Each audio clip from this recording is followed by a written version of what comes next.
4부 시즌 2.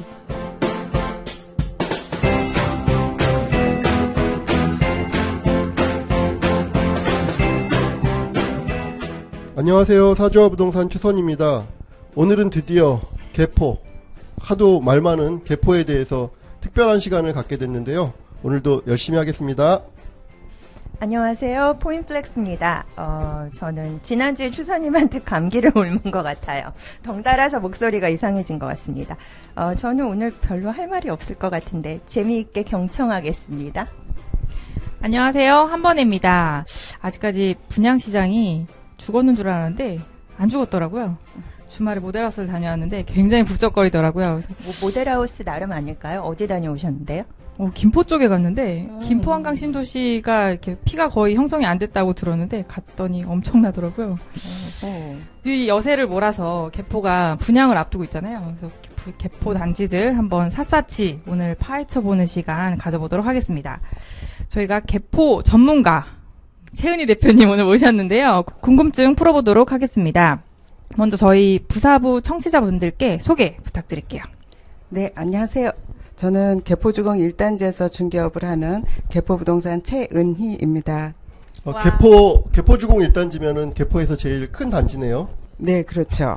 5,000세대니까 재건축 때문에 6,600세대가 돼요. 우리 아까 박수 쳤어야 됐는데 박수를 못 쳤어요. 마이크를 들고 있으니까 이게 되게 불편하네요. 그러네요. 네, 그러면은 개포 전체적으로 개발이 여러 군데서 진행이 되고 있잖아요. 개포 지구 단위 계획으로 개발이 되고 있는데 개포 지구 단위 계획 설명 간단하게 부탁드릴게요. 지구 단위 계획은 난개발의 피해를 최소화하기 위해서 하는 거잖아요. 예를 들어서 잠실 지구 같은 경우에는 단지들이 뭐 5,000세대, 5,000세대, 3,000세대 뭐 이렇게 대단지인데 네. 가보면 빌딩 숲 같고 또 이제 도곡동, 대치동 이렇게 재건축한 데들 가보면 단지들이 200세대, 300세대 이렇게 자금자금하게 있어가지고 통합되지 않은 그런 느낌이 들고 이제 좀 무질서해 보이거든요. 네. 그걸 최소화하기 위해서 지구 단위를 하는데 개포는 남부 순환로에서 양재 대로 사이 그 32개 단지 아파트가 있는데 그 단지를 건물의 높이나 디자인이나 뭐 공원, 학교, 기반시설 이런 것들을 총체적으로 계획을 세워서 하기 때문에 나중에 되고 나면은 44,000세대 메모드급 신도시가 생긴다고 보시면 될 겁니다. 대치까지 포함된 줄은 몰랐어요. 레미안 대치 팰리스도 그러면 거기에 해당이 되는 건가요? 아니요. 레미안 대치 팰리스는 포함이 안 되죠. 그 남부 순환로 북쪽하고 남쪽으로 구별이 되죠. 우선미 권역까지만 포함이 되는 모양이네요. 네, 우선미. 거기에서 이제 타워 팰리스만 빼고 네. 이제 개포 한신, 개포 우성 4차, 개포 1차, 성경 우성 그 아래쪽으로 해서 저층으로는 개포 1, 2, 3, 4단지 거기까지가 다 포함이 되는 거죠. 꽤 커버리지가 넓네요, 생각보다. 예, 그 면적으로는 120만 평 정도가 되는 거예요. 그러니까 대단히 큰 면적이 신도시가 미니 신도시 하나가 생긴다고 그러네요. 보시면 신도시급이네요. 될 겁니다. 예. 그렇게 큰 지역을 지구 단위 계획을 발표해갖고서는 기다려갖고 그걸 추진했다는 게 어떤 면에선 대단한데요? 그렇죠. 지금 반포 그리고 압구정이 이제 그 수순을 그대로 밟고 네네. 가야 돼요. 근데 지금 보면은 주민들 그 반대라든지 아니면 불만이 상당한 것 같은데 개포도 그러면 그런 계획 나왔을 때 장난 아니었겠어요. 그렇죠. 지금 그래서 이제 20년 세월이 걸려서 지금 재건축이 맞아요. 이제 마무리가 돼 가고 있는 거죠. 네. 잃어버린 10년이라고 다들 얘기를 하더라고요. 그게 지구 단위 계획 때문이었다라고 하면 지금 현재 압구정, 반포, 여의도, 서초 권역까지 왜 작년에 그 서울시에서 지구 단위 계획을 걸겠다라고 말씀을 하신 네. 적이 있잖아요. 네네. 그럼 이 권역들 같은 경우도 뭐 올해 말까지 관리 처분을 통과하지 못하는 단지들은 그 계획에 걸릴 가능성이 있다라고 보면 개포의 지난 10년을 되풀이할 가능성 이 부분에 대해서도 좀 생각을 해봐야 될 것 같아요. 잃어버린 10년인데 그 10년 덕분에 좀 더 체계적으로 개발이 되는 거 아닌가요? 이제 장점과 단점은 있지만 그게 이제 장기적으로 체계화된다는 점에서는 장점이지만 당장 입주를 한다는 점에서는 굉장한 단점이기도 하죠. 개별 소유자나 아니면은 입주자 입장에서는 참 그렇죠. 괴로울 수 있겠네요. 네네. 그럼 이번에는 단지별로 한번 살펴보겠습니다. 가장 먼저 분양을 했던 단지죠. 개포주공 2단지가 블레스티지 단지죠. 네, 레미안 블레스티지는 2019년 2월 입주 예정인데 아마 공기가 좀 단축이 돼서 2018년 말경 입주를 할 것으로 기대를 하고 있어요. 그래서 개포동 지역에서는 이제 가장 빠른 입주 단지라고 볼 수가 있겠는데 이제 그 관심을 모았던 것은 주부들의 손을 덜어줄 호텔식 조식 서비스가 제공이 된다고 해서 아주 주부들한테 인기가 있었죠. 지금 조식 서비스 제공되고 있는 단지가 아크로 리버파크가 있어요. 그죠? 6개월 동안 그때 시범 운영하겠다고 그랬거든요. 6개월이. 그래요? 그럼 블로그에 사진 올라와 있던 것들은 이제 시범 그 단계 때? 네, 왜냐하면 그 운영업체가 그때 입주 시점에 선정이 안 됐기 때문에 6개월 동안 시범 운영을 하고 그 다음에 운영업체를 결정하고 진행을 하겠다고 그랬는데 요즘 사진 좀 올라오더라고요. 뭐 조식 서비스가 보편화되진 않았지만 어쨌거나 선도하는 단지가 이 단지가 되겠네요. 그렇다면 그 다음에 분양했던 단지죠. DH 아너힐스, 네, 개포주공 3단지를 재건축한 단지인데요. 여기는 특징이 어떤 게 있을까요? 현대건설에서 최고급 아파트에만 이제 DH를 붙이기로 했잖아요. 그 이제 첫 번째 단지로 이제 개포주공 3단지가 이제 선정이 됐죠. 그래서 개포공원을 정남향으로 이제 조망할 수가 있어서 개포 지역은 이제 인기가 있는 게 다른 지역하고 차별화가 되는 게 이제 쾌적성이라고 볼 수가 있는데 이제 대모산, 구룡산, 또 공원, 양재천 그 중에서도 이제 조망권이 가장 좋은 단지가 개포주공 3단지 이제 DH 아너힐즈라고 볼 수 있겠어요. 네. 실제로 개포 블레스티지하고 개포 디 아너힐즈 같은 경우는 이제 몇 개월 사이로 입주를 하게 되잖아요. 그리고 이제 규모도 2는 한 2000세대급, 그리고 이제 3은 한 1300세대급인데 어떻게 이제 어떤 소비자의 선호도 면에서는 좀 어떻게 갈리나요? 레미안 블레스티지 같은 경우에는 이제 빠른 입주를 원하시는 분들, 그리고 이제 바로 앞에 1단지에 초등학교, 중학교가 있거든요. 그래서 2단지에는 초등학교, 중학교가 없는데 바로 건너편에 있기 때문에 학교 다니기가 편해요. 개포 3보다 개포 2가 아이들 학교 보내기 훨씬 편한 거고요. 개포 3 같은 경우에는 단지 내에 학교가 없거든요. 네네. 그래서 초등학교를 다녀도 이제 4단지로, 또 중학교는 7단지 앞에 있는 개원중학교를 다녀야 되는 불편함이 있는데 그 개포 3을 선호하시는 분들은 연세가 드신 분들이 조용하게, 단지가 이제 1300세대여가지고 이제 좀 작은 편이죠, 개포에서는. 그래서 조망권을 중시하면서 좀 조용하게 살고 싶은 분들이 3단지를 선호하십니다. 그런 선호도 차이 정도가 있는 거네요. 그러면은 그래도 이제 2000세대하고 1300세대면은 그 커뮤니티의 어떤 차이는 없나요? 비슷해요. 커뮤니티도 예, 비슷하고요. 비슷하고. 하긴 뭐 한 1000세대만 넘으면 커뮤니티는 그렇게 큰 차이는 없는 것 같아요. 그런 것 같아요. 예. 그리고 일단은 3단지 자체가 그때 모델룸에서도 뭐 다들 보셔서 아시겠지만 훨씬 더 퀄리티 있게 고급스럽게 지었어요. 3이 훨씬 고급화되어 있어서 요즘 이제 층고가 또 그 고급화의 척도가 되는데 거기는 이제 240 또 큰 평수들은 250까지 층고를 높여서 하기 때문에 그게 평수마다 그 천정고를 다 다르게 했나요? 그랬군요. 일반 분양할 때 다 알았던 것 같은데 몇 개월 지나고 나면 이거 완전히 다 까먹어요. 그쵸. 커뮤니티에 뭐가 있었는지도 기억이 안 날 정도니. 그래도 개포 2랑 개포 3은 그때 그 분양할 때 그 관심층이 딱 갈라지는 게 그때도 보이긴 했었거든요. 개포 2가 좀 더 젊은 사람들이나 그런 분들이 많이 몰린다면은 개포 3은 마케팅도 그랬고, 그리고 관심 있다 그러신 분들도 다 어느 정도 연세 있고 그렇죠. 좀 자금력 있으신 분들. 네, 자금력 있으신 분들. 가격도 분양가 자체도 좀 비쌌었고. 네, 맞아요. 다음 단지는 개포 시형이 이제 준비를 하고 있죠. 네, 아무래도 이주를 이제 완료를 한 걸로 알고 있어요. 그래서 지금 철거를 한창 진행 중인데 레미안 강남 포레스트죠. 네.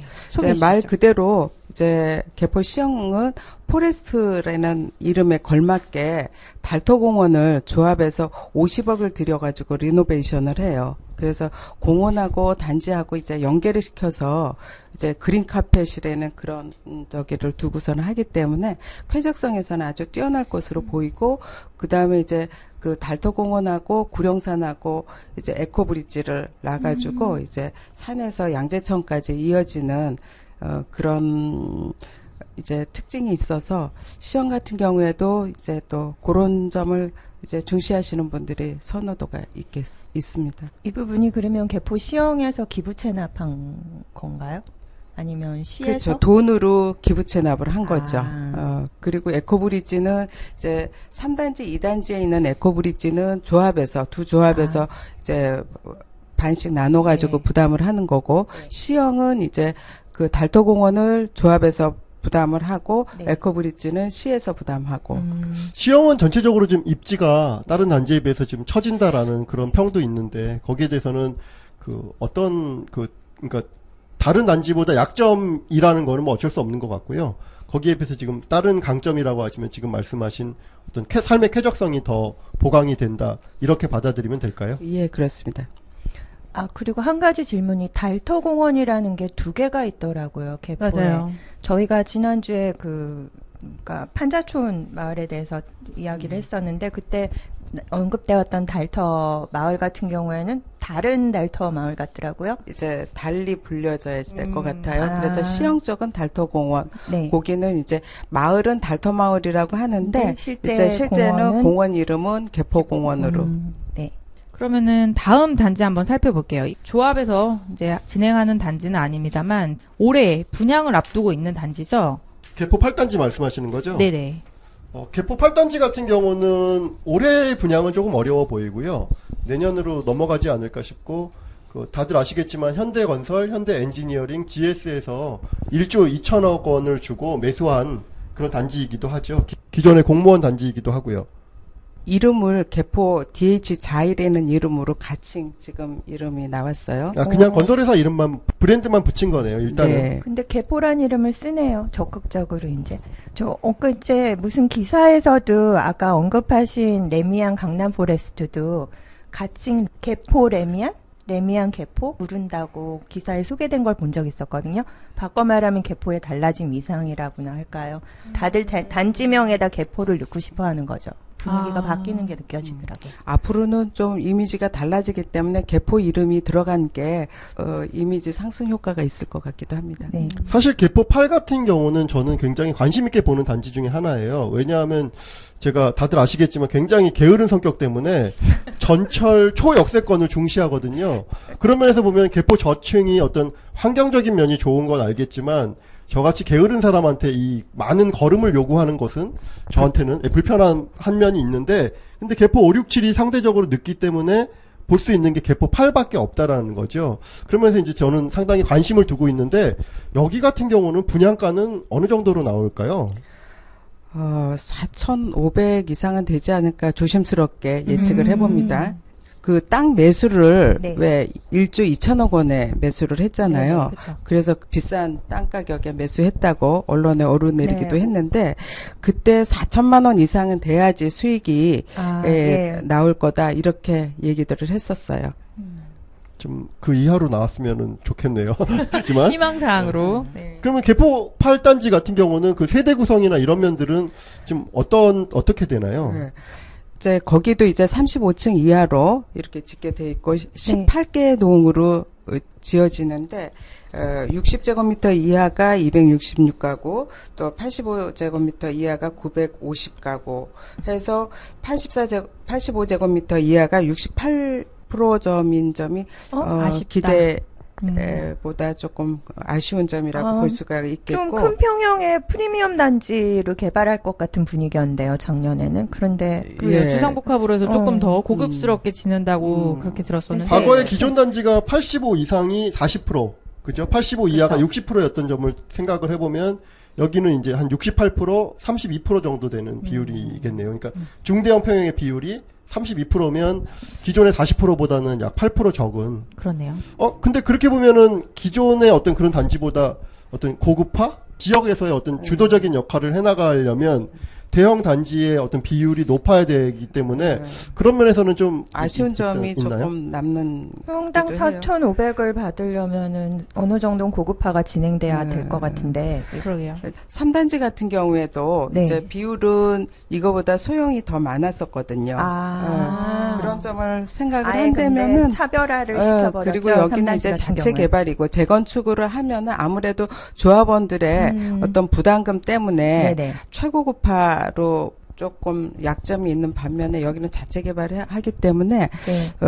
고급화에는 또 신경을 쓸 수가 있겠고 그래서인지 2017년도 예비 청약자 네. 관심 단지 1순위로 개포 개포 8단지가 DH 자이가 지금 선정이 추사님도 됐어요. 8단지. 그렇죠. 그도 그럴 수밖에 없는 게 여긴 조합원 물량이 없잖아요. 그래서 네. 뭐 임대가 한 200가구 들어오긴 하지만 한 1,700, 한 60여 가구가 전부 다 일반 분양으로 나오게 되는데 좋은 층과 예, 좋은 좋은 향이. 동호수를 일단 선점할 수 있다는 점과 그리고 이제 전철역 그 개포 저층에 비해서 전철역이 가깝다는 점 그리고 아무래도 이제 저는 올해 시장을 그닥 밟지 않게 본다라고 하면 분양가가 작년 같은 경우는 사실 막 자기들 멋대로 건설사들이 분양가를 냈잖아요. 그런 점에서 보면 분양가를 어느 정도 생각하고 나오지 않을까 뭐 이런 기대를 지금 하고 있는 단지입니다. 그런데 여기가 이제 게으른 지사님이 좋아할 만한 단지가 개포가 이제 그 상업시설이 좀 부족하잖아요. 네. 그런데 여기는 대모산 입구역에 별도동으로 백화점급 상업시설을 지어가지고 차별화할 생각이라고 합니다. 아, 그런 계획도 가지고 있나요? 예. 아, 그렇군요. 훨씬 생활의 편리함은 더 많이 갖춰서 개포 지구에 급을 한층 더 높여줄 수 있는 그리고 그런 단지. 협동 같은 데에서도 그렇게 주상복합형으로 그쵸. 백화점을 이미 해본 경험이 있기 때문에 자신이 있는 것 같네요. 노하우를 좀 10분 발휘해서 좋은 단지 좀 지어줬으면 좋겠네요. 다음 단지는 개포주공 4단지. 지금 개포주공 4단지는 진행이 어떻게 되고 있는지, 단지 특징이 어떤지 설명해 주시죠. 네, 개포 4단지는 개포 그랑자이라고 이름이 돼 있어요. 이제 대모산 조망이 좋을 뿐더러 삼성 역세권 혜택을 볼 수가 있고 그다음에 영동 지하 공간 통합 개발에 수혜가 될 수 있어서 4단지가 급부상이 됐었죠. 그리고 이제 작년 말 이제 수서역 SRT 개통이 되면서 광역교통 사각지대였던 강남이 교통이 개선이 되었어요. 그런데 이제 4단지가 수서역에서 가깝기 때문에 네. 그런 여러 가지 교통 여건을 4단지의 가장 큰 특징이라고 볼 수 있고 교통 중시를 하시는 분들이 4단지를 많이 선택을 하시고 젊은 분들의 선호도가 4단지가 좋습니다. 그렇죠. 얼마 전에 그 기사에서 봤더니 이제 관리 처분을 받았다는 기사 봤고요. 네. 근데 받자마자 개포 4와 개포 시형이 그 서울시에서 받지 않고 못 받았나요, 아직? 아직 신청이 들어갔어요. 신청 들어갔고 아직 인가는 안 나온 상태군요. 인가는 안 나온 상태죠. 근데 얼마 전에 보니까 서울시에서 뭐죠? 조합 비리에 연루돼서 뭐 조사를 받고 있다는 얘기를 들었는데 개포 시형과 개포 4 같은 경우는 그 이후에 어떤 시세 변동이나 이런 건 있습니까? 시세 변동은 없고 되려 아직 뭐 보합세에서 강보합세 여전히 뭐 찾는 분들은 많습니다. 그거하고는 그렇게 크게 그 좌우되지는 않는 것 근데 같네요. 얼마 전에 그런 사건이 어떤 그 지금 향후 행보에 그 진행을 하는 행보에 영향을 미칠 수 있을까요? 조금 그 부분은 지켜봐야 될 것 같아요. 어찌됐건 간에 관리처분인가 신청이 들어갔으니 뭐 초과이익 환수제는 피하는 단지인 거고요. 뭐 일단 피한 거죠. 그렇죠. 그리고 4단지가 기존에 이제 개포 저층에 있는 분들이 제일 선호하시는 위치더라고요. 거기가 교통, 뭐, 버스 여건이나 이런 게 상대적으로 좋은 여건이다라고들 얘기를 하시더라고요. 그리고 사실 영동대로 개발이 또 굉장히 영향을 많이 미치는 것 같아요. 예, 영동대로 라인 개발이 주공 고층 쪽하고 4단지 쪽 이쪽에 가격 결정에 크게 영향을 미쳤었죠. 네, 그럼 다음 단지는 개포에서 가장 큰 단지예요. 개포 주공 1단지 소개해 주시죠. 개포주공 1단지 같은 경우는 우리 최은희 대표님이 거기서 중개사무소를 운영하시기도 하시잖아요. 잠깐 이 타이밍에서 저기 광고 한번 하고 들어가죠. 최은희 대표님 홍보 한번 해주세요. 개포주공 1단지에서 중개업을 하고 있는 개포부동산 최은희입니다. 많이 이용해 주시기 바랍니다. 예, 전화번호도 한번 말씀해 주세요. 개포 지역에 대한 궁금증이 있으신 분은요. 02-2057-1472. 네, 우리 최은희 대표님께 전화하셔서 많은 궁금증 해결하셨으면 합니다. 네, 02-2057-1472번입니다. 개포 부동산. 간단하고 기억하기도 좋고 그죠? 개포주공 1단지에는 강남구에서 단일 단지들은 가장 큰 단지죠. 그리고 단지 안에 가장 중요한 이제 초등학교, 중학교가 있다는 점이고, 네. 그 체육시설에 아이스링크장이 들어오고, 또 청소년 아동 복합문화시설이 들어오고, 이런 이제 공공문화시설이 1단지에 많이 들어와요. 그리고 이제 뭐 에듀센터가 들어오고, 그래서 애들 키우고는 초등학교부터 중학교까지 논스톱으로 가능하다. 이 점이 이제 1단지의 가장 큰 특징이라고 볼 수가 있겠죠. 그런데 이제 단지 조금 개포동에서 이제 제일 사업이 늦대는 것 때문에 가격이 아직 좀 저평가돼 있어요. 그래서 이제 투자를 원하시는 분들은 1단지에 들어오셔도 좋을 것 같은 생각이 듭니다. 향후 지금 진행 속도는 어떻게 되고 있습니까? 올해 말까지 관리처분 신청은 가능한 건가요? 네, 지금 시공사하고 계약 중에 있고, 계약이 끝나면 이제 관리처분 총회를 할 거고, 공란기간 1개월 끝나면 이제 신청이 들어갈 수가 있기 때문에, 올해 안에는 충분히 들어갈 수 있을 거라고 보고, 어떻게 해서든 신청은 하리라. 재건축 순서상으로 보면 사업 시행 인가를 받으신 거고, 그렇죠? 네. 올해 말까지 관리처분을 신청을 해야 초과이익 환수제를 피할 수 있는 거고요. 그러면은 시공사 선정도 이미 되어서 본계약 체결 중인 거고요. 맞죠? 네. 조합원 그렇죠. 평형 신청은 어떻게 됐나요? 끝났죠. 아, 그것도 네, 이미 끝났고요. 네. 그러면 사실 뭐 서류만 접수하면 되기 때문에 일단 조금 더 빨라지고 늦어지는 문제이지 일단 올해 말에 관리처분 신청은 무조건 가능하다고 봐도 무방하겠네요. 네. 1단지가 제일 좋아 보이는데요. 그렇게 들으니까.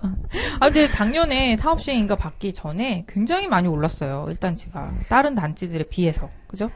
그렇죠. 이제 1단지가 사업이 늦대는 이제 소문이, 그리고 또 뭐 10년 안에 못 들어갈 거라는 얘기까지도 나올 무성했죠. 정도였었거든요. 그런데 사업 시행 인가가 예상외로 빨리 났기 때문에 작년 4월을 경계로 해서 1단지가 많이 올랐습니다. 1단지 같은 경우는 상가 문제 계속 뭐 거론되지 않았었나요? 그런데 상가하고 조합하고 합의서를 작성을 했어요. 그래서 그 합의서 이행을 하면은 되기 때문에 그런데 지금은 이제 상가 조합원들이 이제 상가 감정가가 좀 낮다는 것 때문에 좀 이가 신청 중에 있어서 네. 좀 그 부분이 약간 걸림돌이긴 합니다. 이제 표면적으로는 일단 합의서를 작성한 상태고 내부적으로는 근데 뭐 그 정도 불만이야 어느 단지에서나 재건축을 하다 보면 있는 거긴 하지만 상가 조합원들 같은 경우에는 이제 감정 가격에 대한 약간의 불만은 있다. 뭐 이제 그 정도 내용이군요.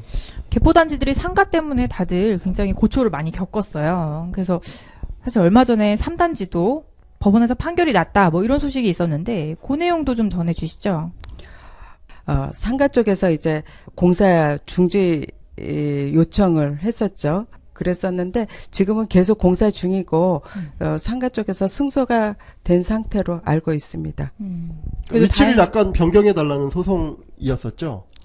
그런데 그거는 설계상 변경을 할 수가 없는 내용이었었고 현재 상태를 유지하는 걸로 해서 진행 중인 큰 틀로 보면 있어요. 결국은 뭐 합의 내지는 협의 그렇겠네요. 돈을 주고 합의 내지는 협의하는 형태로 해결을 해야 되겠네요. 이미 공사 뭐 다 하고 있는데 그러게요. 서로 간의 손해일 테니까요. 그런 식으로 해결이 되는 수밖에 없겠네요. 조합원분들도 굉장히 걱정 많으셨겠지만 일반 분양분들도 이거 이러다가 어떻게 되는 거지? 뭐 제때 이런 입주 못하는 거 아니야. 걱정들 많이 하셨는데 이제 그런 걱정은 없겠네요. 일단은. 그래서 네, 그럴 것 사실 같네요. 강북권역에는 재건축 하다가 공사 중단 명령 내려서 정말 이제 몇 주 동안 공사를 못 하고 협의가 안 되고 막 이런 단지들이 있거든요. 그래도 어쨌거나 진행을 계속 하고 있다라고 하니까 조금 개포 안심이 되네요. 1단지 이번에는 그러면 개포 1단지 학교 얘기 좀 한번 해보겠습니다. 개포 1단지 같은 경우는 초등학교와 중학교가 있는데 현재 그럼 언제까지 그 학교를 운영을 하는 계획인가요? 중학교는 이미 학생을 안 받고 있고 오. 이제 초등학생도 올해부터는 지금 안 받고 있어요. 아, 아, 그렇군요. 그리고 뭐 학교에 대해서 조금 더 그 학군에 관심 있는 분들이 많으시니까 학군에 대한 좀 보강 설명 좀 해주십시오. 1단지 같은 경우에는 이제 초등학교가 단지 내에 2개가 기존에 있는 학교하고 신설 초등학교가 하나가 더 들어오고 또 중학교는 개포중학교 당연히 학교들은 다 이제 새로 짓게 돼요. 그래서 반은 교육청에서 부담을 하고 네. 반은 비용을 이제 좋아. 각 단지에서 이제 n분의 1씩 부담해서 짓게 될 것 같아요. 그래서 아주 그 최신식의 학교가 네. 들어서지 않을까 기대가 되고 있고, 그 다음에 이제 개포 고등학교가 바로 앞에 있고, 네. 그 다음에 경기여고, 숙명여고도 양쪽으로 또 단대부고 중대부고도 가까운 위치에 있어서 1단지는 학군에 있어서는 아주 최강이네요. 우수한 단지라고 볼 수 있겠습니다. 아이가 공부를 못하면 들어갈 생각을 하지 말아야겠네요. 지금 그 생각이 학교 이름들을 듣는 순간. 저는 n분의 1은 술자리에서만 있는 얘기인 줄 알았더니 학교 지을 때도 학교 지을 때도 n분의 1로 하는 그런 제도가 있네요. 조금 아쉬운 거는 사실 2단지가 완공할 때쯤에는 네. 학교들이 그래도 완공이 된다거나 이럴 줄 알았는데 아. 1단지 속도가 늦다 보니까 그거는 좀 못 맞추는 것 그러면 같네요. 개포 2단지는 개원초등학교가 아니면? 인근에 있고 구룡중학교가 또 가까운 거리에 있어요. 꽤 그래서 멀지 않나요? 가깝나요? 걸어서 5분 거리? 아, 그럼 뭐 그렇게 네. 먼 근데 거리는 신설 아니네요. 초등학교가 생겨도 같은 구 같은 동에 있는 주민은 원래 전학이 불가능하지 않나요?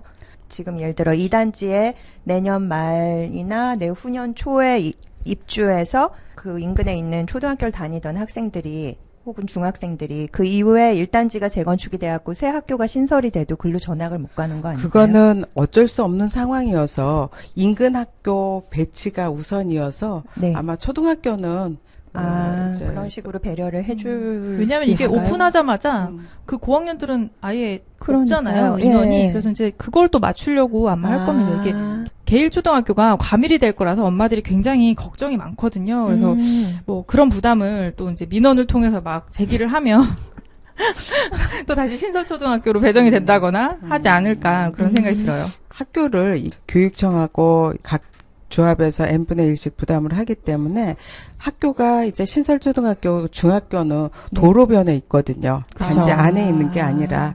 그래서 먼저 지을 수도 있지 않겠나 하는 생각도 해봅니다. 그쵸. 빨리 좀 지어지면 주민들 좀 편하게 애들 보낼 수 있지 않을까 이런 생각 듭니다. 그러면은 이제 저층은 이제 다 살펴본 것 같고요. 중층 한번 여쭤볼게요. 개포주공 5단지, 6단지, 7단지. 현재 진행이 어떻게 되고 있는지 전해주시죠.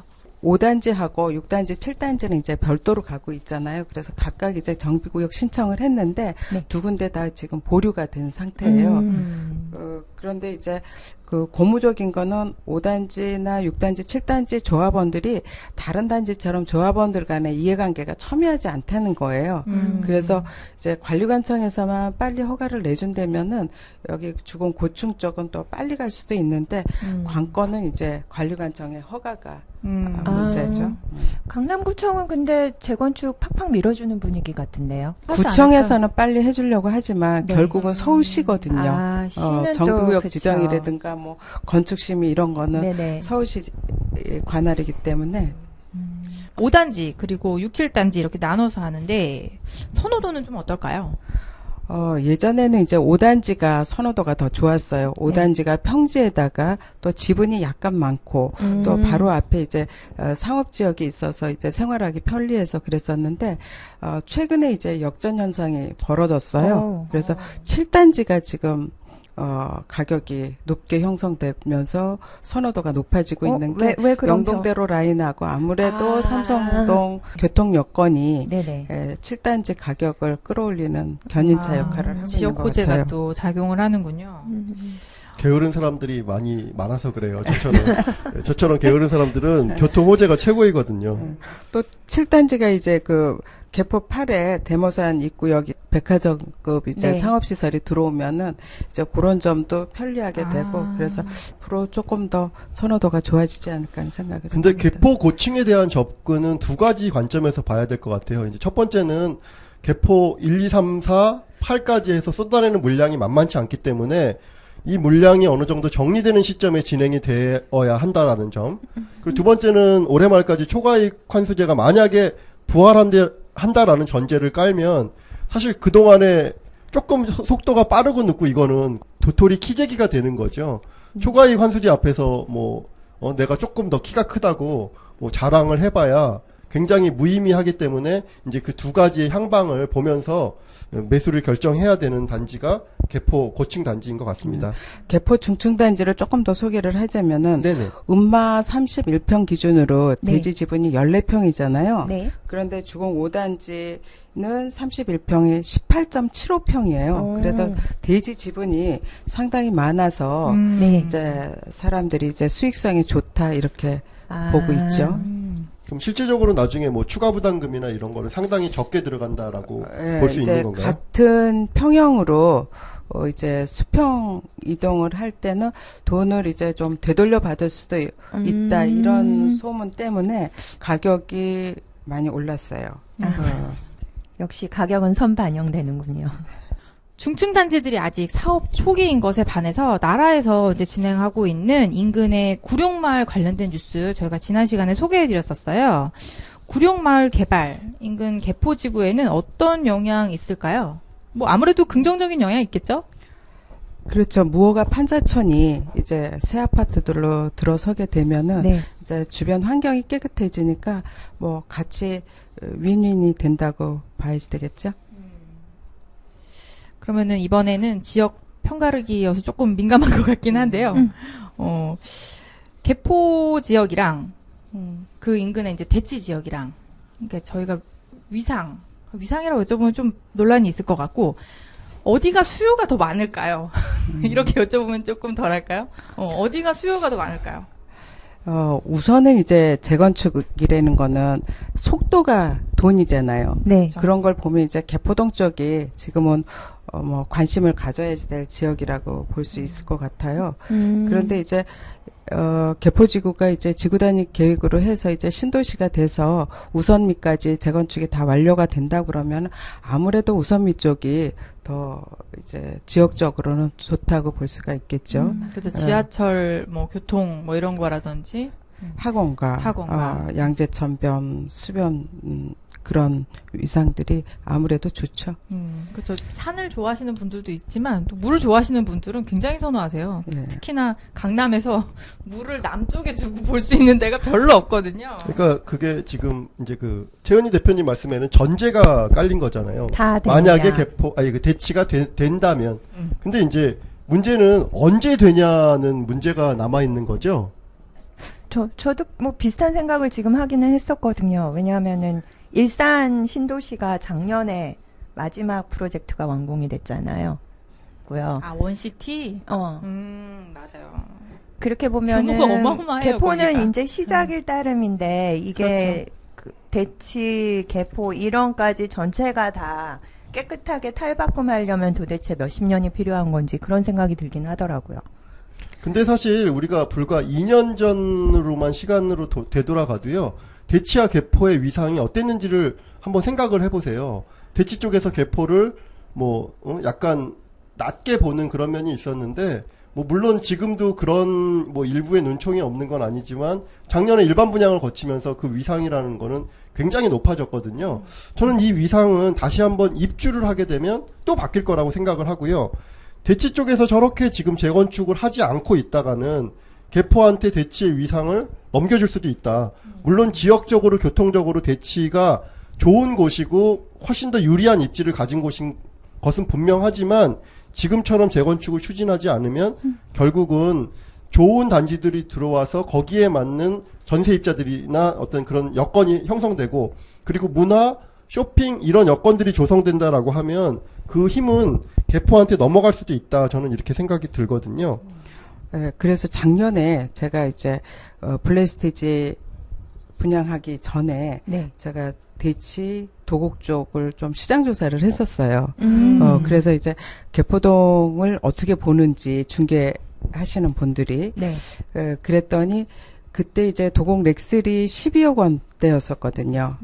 그런데 그쪽에서는 개포가 도곡 렉스를 넘어서지 못할 거다. 왜 그러냐면 도곡 렉스는 교통이라든가 편의시설, 학원가 뭐 이런 것들이 잘 형성돼 있어서 개포동은 아무것도 없지 않느냐 이랬었는데 분양가에서 이미 렉스를 넘어섰죠. 그리고 지금은 이제 블레스티지, 아너힐즈 일반 분양가 피 붙어서 나오는 걸 보면은 이미 한참 넘어선 대치 거죠. 플리스까지도 넘어서려고 하고 있어요. 그런 거 보면은 입주 후가 되면은 일단은 그 위쪽 대치 쪽, 도곡 쪽 가격은 넘어서지 않겠나 이렇게 보겠죠. 자, 거기까지는 저는 일단 인정하는 게 맞는 것 같아요. 인정을 하는데 이제 저는 개포 단지에 대해서 이제 가장 문제점으로 보는 게 제가 하나가 있는데요. 그게 뭐냐면 일단 루체하임하고 블레스티지 아너힐스가 한 4,000여 세대가 1년 이내에 입주를 하게 되고요. 그런데다가 개포 시형, 개포 8 거기에 개포 4차, 1차만 해도 한 만여 세대가 입주를 줄줄이 하게 돼요. 그래서 저는 개인적으로 장기적으로는 개포가 너무 좋아질 단지임에 분명하다라고 저도 확신을 가지고 있는데 중기적으로 보면 입주 물량이 너무 많아서 이 물량에 대한 부담이 항상 언젠간 영향을 줄 것이다라는 생각을 갖고 있는 일이거든요. 여기에 대해서는 어떻게 좀 답을 주실 수 있을까요? 당연하죠. 수요 공급에서 공급이 넘쳐나면 이제 가격은 떨어질 수밖에, 전세건 매매건 떨어질 수밖에 없을 것 같고, 잠실지구가 2008년도에 15,000세대가 입주할 때 전세 가격, 매매 가격 엄청 떨어졌었죠. 그거는 이제 물론 특수한 일이 있기도 했었죠. 금융위기에는. 그런데 이제 개포가 그런 금융위기 같은 상황이 오지 않는다면은 그렇게까지는 안 될 거라고 생각을 하는 게, 일단 이제 새 아파트에 대한 수요들이 많아졌어요. 그거는 분명한 사실인 것 같긴 해요. 한번 경험해 본 분들은 이제는 낡은 아파트 아파트 안 들어가려고 하고, 대치동 도곡동에 기존 이제 새 아파트에 입주하신 분들이 벌써 이제 10년이 넘어가기 때문에 그런 분들, 또 잠실 쪽에 벌써 이제 15년 가까이 돼가기 때문에 그런 분들이 개포동에 대치 수요층이라고 볼 수가 있겠습니다. 그러니까 이제 대치 도곡이나 잠실에 조금 이제 한 10년 이상 되는 아파트들의 분들이 개포 쪽의 어떤 신규 아파트들의 눈을 돌릴 것이다. 그리고 또 이제 거기 양재 우면이 R&D 메카로 이제 자리를 잡게 되잖아요. 그러면은 현재는 이제 그분들이 우면 보금자리나 이제 내곡 보금자리 쪽에 주거 지역으로 삼고 있는데, 이제 그분들의 수입 수준으로 봤을 때는 개포 쪽으로 올 가능성이 많다고 보겠죠. 이제 그런 수요를 보시는군요. 네. 저는 개인적으로는 근데 그럼에도 불구하고 또 이제 개포 같은 경우는 사실 기존의 세입자분들이 워낙 전세 가격이 낮게 거주를 하셨기 때문에 신규로 새 아파트의 가격을 따라 들어오질 못하기 때문에 사실 세입자조차도 전부 다 지금 말씀하셨던 외곽에서 이렇게 다시 모아야 되는 그런 문제점이 있어서 중기적으로는 저는 이게 물량 부담이 상당하지 않을까라는 생각을 하고요. 특히 이제 개포 1차 같은 경우는 신축 가구 수가 거의 6,600세대잖아요. 저는 개포 1단지 같은 경우는 구반포 주공 1단지하고 비슷하게 보이거든요. 구반포 주공도 한 거의 6,000세대급이 되다 보니까 예전에 반포 레미안과 반포 자이가 들어왔을 때 반포가 전세나 매매가가 여기 완전히 뚝 떨어졌었죠. 그게 한 6,000세대 두 단지를 합하면 급이거든요. 그런 면에서 이제 대단지니까 대단지의 장점을 분명하게 가진 건 맞지만 그럼에도 불구하고 물량 부담은 상당히 좀 조심스러운 부분이긴 한 것 같아요. 예, 수요 공급을 원칙을 따라잡을 장사는 없겠죠. 물량 부담이 있을 거다. 뭐 어느 정도 있겠지만 금방 회복할 거다. 이제 뭐 말씀들을 해주셨는데, 그러면 이제 실수요로 만약에 여기를 이제 들어가려고 노려보고 째려보고 계신 분들 언제가 기회가 될까요? 이제 마음이 있을 때가 기회라고 봐야겠죠. 실거주 목적으로 실수요면 조금 다른 것 같아요. 투자 마인드로 들어가는 거와는. 근데 이제 실거주 목적으로 들어가시려는 분들도 뭐 일반 분양이 끝나고 조금 사람들 내리에서 잊혀질 때쯤 되면은 조금 피가 그래도 좀 떨어질 거야. 왜냐면 분양 딱 끝나고 나서는 굉장히 피가 치솟잖아요. 그렇게 생각도 하시고, 또 이제 이렇게 뭐 1단지처럼 뭐 이렇게 단계를 거쳐가는 경우에는 뭔가 조합에서 이제 뭔가 하나 터지면 그때 좀 조정될 거야. 뭐 이렇게 기대하시는 분들도 있으시거든요. 물론 변수들이 너무 많아서 네. 우리가 예기치 않았던 요인으로 해서 오르기도 하고 떨어지기도 하기 때문에 그거는 이제 뭐 번외로 본다면은 일단은 이제 어떤 분들은 입주 때 지금 추사님이 말씀하신 것처럼 입주 때 물량이 많아서 가격이 떨어져서 그때를 매수 시기로 보면 좋지 않겠냐 이렇게 말씀하시는 분들도 있어요. 그런데 이제 지금 자기가 그 자금이 조금 부족하시거나 전세를 빼서 오셔야지 될 분들한테는 그 부분이 좀 맞는 것 같기도 한데 일반적으로 생각을 하면은 일단 가격은 입주 때까지 오른다고 봐야 될 것 같아요.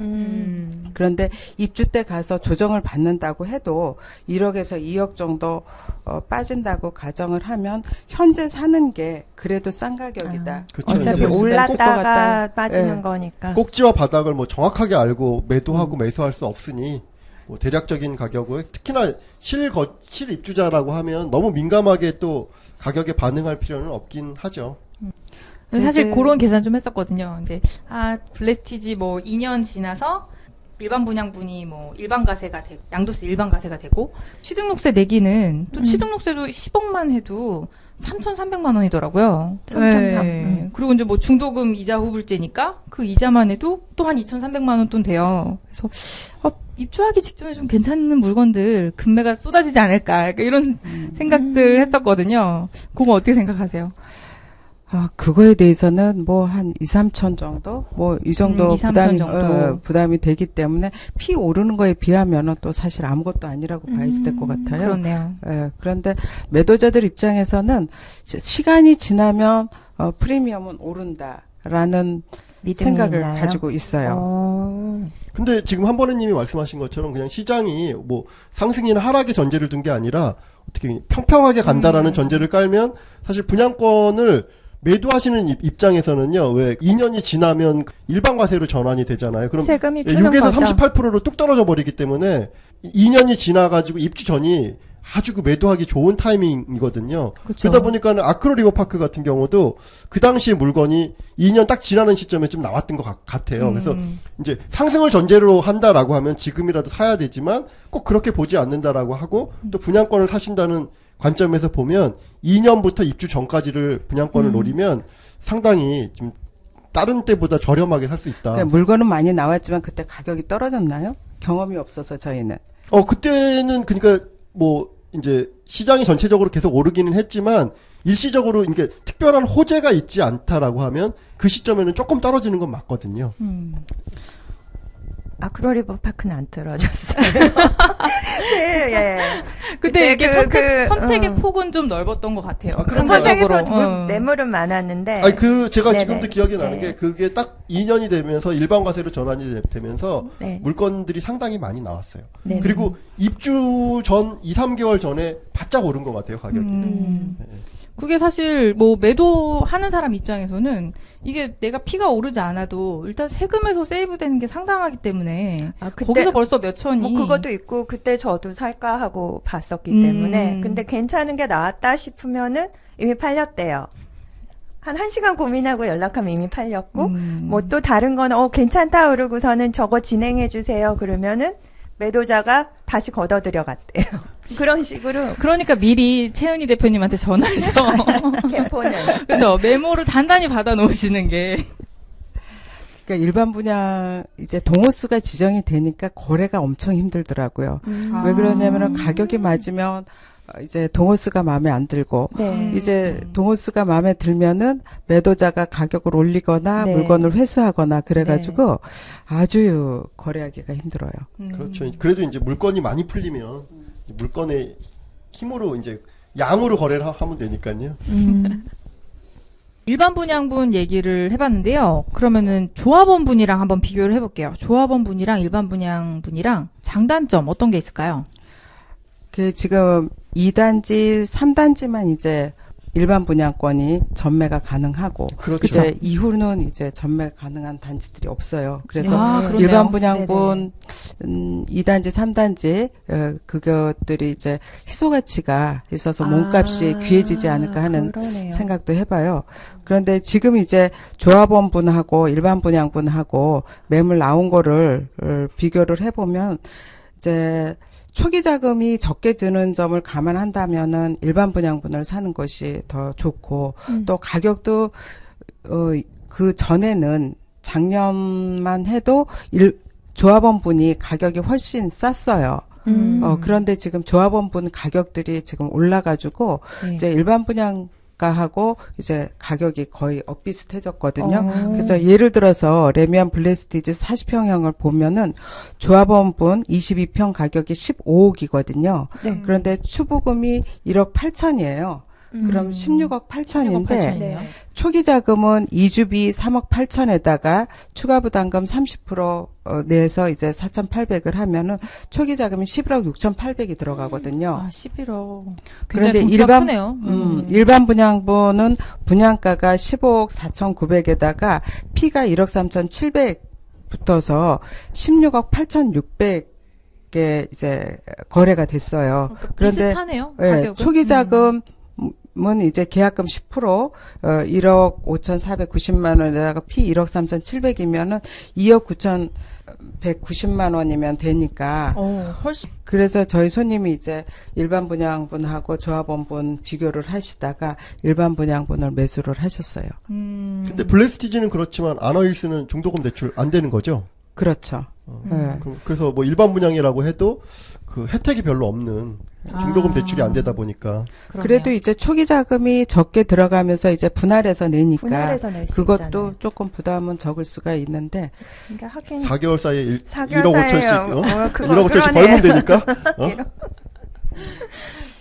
지금 이제 프리미엄을 형성된 것을 보면은 레미안 블레스티지 24평짜리가 1층이 5천만 원에 나온 게 이제 가장 싸고 그걸 빼면은 보통 1억에서 2억 피가 붙어 있고요. 지금 DH 아너힐즈 분양권은 이제 3월 6일부터 전매 제한이 풀리는데 현재 나온 매물 중에서 매도 호가는 34평 분양가가 14억 5천인데 피가 2억 붙어서 나왔어요. 그럼 34평이 지금 매도 호가가 16억 5천이에요. 굉장하네요. 그런데 대부분이 지금 매물 나온 거를 보니까 1억 5천에서 2억에 지금 매물이 나와 있네요. 아직은 호가니까. 그렇죠. 호가니까. 근데 매수 문의는 좀 있나요? 매수 문의는 지금 아직은 좀 없는 편이고 매도 문의는 좀 있는 편이고 그렇죠. 개포 매니아 분들께 욕을 얻어먹을지도 모르겠지만 16억 5천이면 저는 그냥 반포를 살 것 같은데. 에이, 이거 선호도가 있으니까요. 예. 그러니까 저도 옛날 사고 방식에서 아직 못 벗어나고 있는 거겠죠. 그리고 연령대별로 선호도가 확실히 달라지는 것 같아요. 요즘에는 이게 세대 간의 분쟁을 일으키는 건지도 모르겠습니다만 카페에서도 보면 굉장히 이렇게 젊은 층들과 이렇게 나이 드신 분들의 선호도 그리고 거기에 대한 선호 단지들 굉장히 극명하게 갈리더라고요. 여튼 오늘 말도 많고 탈도 많은 개포. 그래도 전 가고 싶네요. 본인은 가실 계획 있는 거 아니에요? 그래서 전 갈 계획입니다. 부럽습니다. 개포 최은희 대표님 모시고 개포 지역 뽀개기 한번 진행해봤습니다. 이런 방식 저는 참 개인적으로 좋은 것 같아요. 이렇게 지역 하나 이렇게 딱 집어가지고 그 주변 단지들 이렇게 다 한 번씩 분석하고 이런 거 굉장히 유익한 것 같은데 매월 1회 이렇게 지역 탐방 어떻게 한번 추진 가능할까요, 주선님? 저보고 섭외해오라는 지금 그 말씀이신 그렇죠. 거죠? 그렇죠. 추선님의 능력을 보여주세요. 섭외 담당. 열심히 제가 한번 찾아보겠습니다. 섭외 1순위로 해주셔서 감사했습니다. 개포는 워낙 그 영향력 있는 지역이기도 하고요. 저도 그럼요. 전량에 대한 부담을 자꾸 말씀드렸더니 제가 개포를 안티 개포로 저를 보시는 분들이 상당히 많으신데 의외로 저는 개포에 대해서 아주 긍정적인 시선으로 보고 있거든요. 단지 이제 물량에 대해서 말씀드리는 거는 그럼에도 불구하고 많은 건 많다라고 얘기를 해야 그게 이제 객관적인 판단이 되는 거니까 그렇지. 그래서 이제 개포를 그런 시선으로 보고 있다는 점은 좀 알아주셨으면 좋겠어요. 근데 뭐 그거는 당연히 짚어주시는 게 좋은 게 매도하실 분들이나 매수하실 분들이나 타이밍을 잡는데 굉장히 도움이 될 것 같습니다.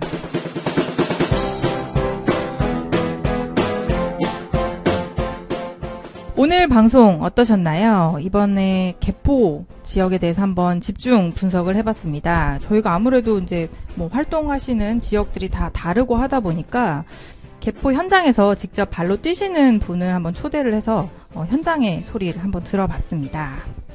투자 생각하고 계신 분들 고민 많으실 텐데요. 자세하게 이제 분석해드렸으니까 좀 참고되셨으면 합니다. 오늘도 현명한 투자자를 응원합니다. 부동산 4부.